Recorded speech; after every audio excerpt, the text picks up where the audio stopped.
Yo, it's good. It's your man, 100 Grand Ross with The Rock Never Stops. Yo, I want to do this video for a fan who's been having a great dialogue with me around the last video I did around a trade that I had between the Toronto Raptors and the Portland Trailblazers, sending Pascal Siakam to Portland for Anthony Simons, Shaedon Sharpe, and the number 3 pick. I'm going to dive into that in this video. I like doing these videos for fans who have great dialogue with me in the comment section because I think it's a worthwhile topic. It's actually a series that I'm doing for the Toronto Raptors offseason. And I guess this could be a nice little extra Portland Trailblazers offseason talk. Now, the reason why I want to talk about this is because he brings up some interesting points. He does not like the idea of trading the number 3 pick or Shaedon Sharpe for Pascal Siakam. He thinks they should just trade Anthony Simons, go get somebody like DeMar DeRozan, but he really believes in Shaedon Sharpe. And as much as I understand his perspective, he thinks they should go out and get somebody like DeRozan, pair him with Jeremy Grant, Yusuf Nurkic, Shaedon Sharpe off the bench, the number 3 pick, somebody like Brandon Miller, and then run it back, get some solid role players in there. But I said to myself, is this a championship team? And the answer is no. DeRozan with Damian Lillard, Jeremy Grant, Yusuf Nurkic is not a championship team. It's not even guaranteed to be a playoff team when you look at how deep the Western Conference is, how much talent there is in the league. And that bench, well, it's rough. It's slim pickings on that bench.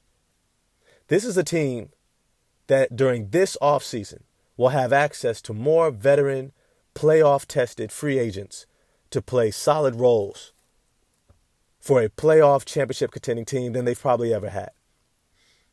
But that's not the issue for this team. The issue is top-end talent to pair next to Damian Lillard. Top-end talent meaning that somebody who can take the pressure off of Dame. Not play a similar style as Dame and have the same weaknesses and the same strengths like a CJ McCollum did, or like a Anthony Simons who has a very similar style and game but has less experience. Right? Guys who duplicate what Dame does and leave you with the same holes that he does, meaning perimeter defense, size, length. You need somebody who can complement Damian Lillard and have top-end talent. Now, CJ McCollum has never made an all-star game. Neither has Anthony Simons. Let alone ever been all-NBA. Let alone ever been deep in the playoffs to the NBA Finals and won a championship. This is what we're talking about here, and this is the crux of my argument. There is a famous saying that a bird in the hand is worth 2 in the bush. And this is almost literal in this circumstance. Pascal Siakam is a bona fide NBA star. Multiple-time perpetual all-star, all-NBA performer.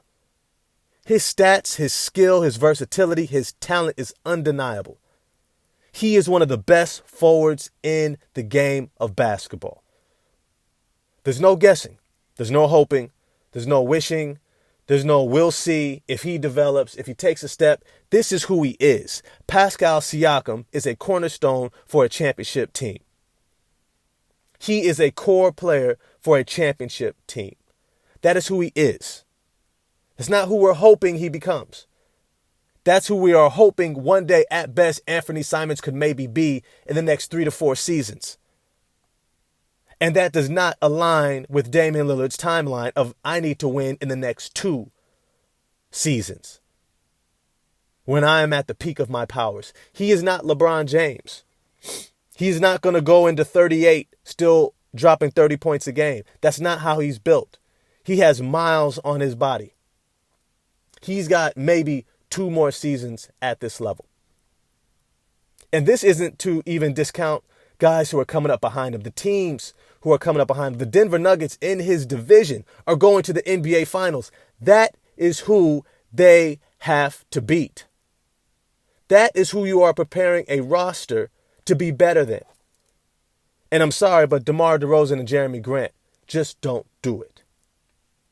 DeMar DeRozan and Jeremy Grant, I can't look at those two and say they're better than Jamal Murray and Aaron Gordon. I can't look at them and say they make you better. But Pascal Siakam, oh, I definitely say he's better than Jamal Murray. And with Damian Lillard still at the peak of his powers, can he have a similar impact of a Nikola Jokic? Maybe not in the same way, but as a closer, as a finisher, somebody who can carry you offensively, hell yes. You see, that's the type of move that you have to make. A move that says, if we get to the playoffs healthy, we are better. Who are you bringing in that allows you to contend against a LeBron James and Anthony Davis? A healthy Golden State Warriors team. It's not going to be DeRozan and Jeremy Grant. So once again, a bird in the hand is worth two in the bush. This ain't even a bird. This is a freaking eagle. This is damn near a freaking golden phoenix rising from the ashes of obscurity in Toronto, missing the playoffs. This is a guy who you say, when I go to war with you in the playoffs, when I'm battling against great players, not good players, not solid players, great players, I can look to you and say, I know you're right there with me. Because Dame can't do that with DeRozan, who many times flames out in the playoffs. He's had many playoff no-shows, especially against LeBron, especially against guys who have higher talent, more athleticism, more physical, more skilled. This is the Western Conference. This ain't the East.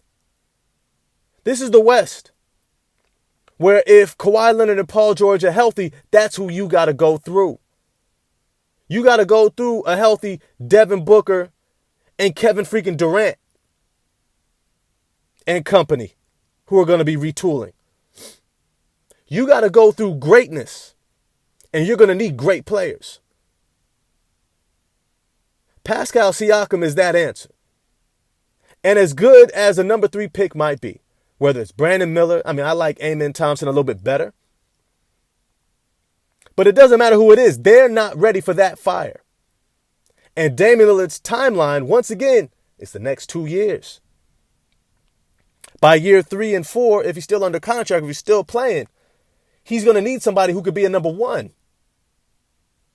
And DeRozan's already 33 years old. He's not going to be your number 1 in 2 years. Pascal Siakam, however, his window is the next 5 years. His skill level is going to translate well into his 30s. And I think that's the answer. But as always, I want to know what you all think. Portland Trailblazer fans, holler at me in the comment section. Let's get into this discussion. Is it worth it? Do you believe it is worth trading Anthony Simons, Shaedon Sharpe, and all that future potential, plus the number 3 pick, for Pascal Siakam, who's ready right now to rock in the playoffs with Damian Lillard, who could potentially make this team a contender right now? Get at me in the comment section. I'm going to holler at y'all next time. Peace.